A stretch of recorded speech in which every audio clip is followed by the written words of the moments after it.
manloloko at plastik at mapagkambak, di umano ang dalawang magtatay. So, sino nga ba ang mga dahilan o ano nga ba? At sinabi nila ito.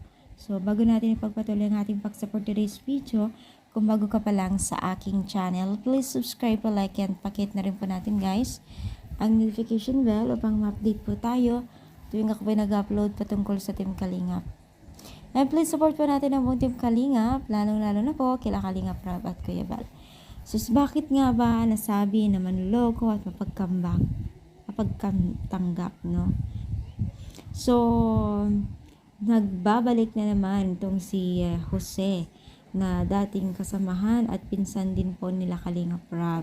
Tila nga po ay hindi pinitigilan ang buong Team Kalingap sa mga plano po na magaganda ng Team Kalingap dahil sinabihan itong si Kalingap Rab na mapagpanggap at hindi totoo.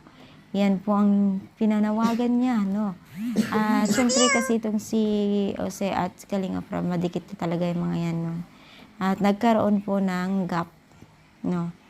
Pero syempre, kahit ano pa ang sasabihin ni Brother Jose, si Jose na pinsan ni Kalingap Rab ay hindi pa rin po naniniwala.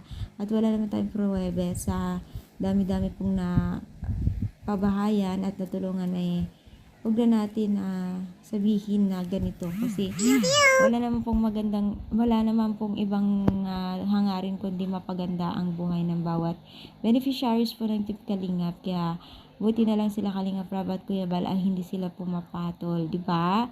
So ano yung masasabi niyo dito sa ating for today's video? Manloloko ba? I-comment down na dito sa baba at palike po ang ating video. Thank you so much guys. More power and God bless.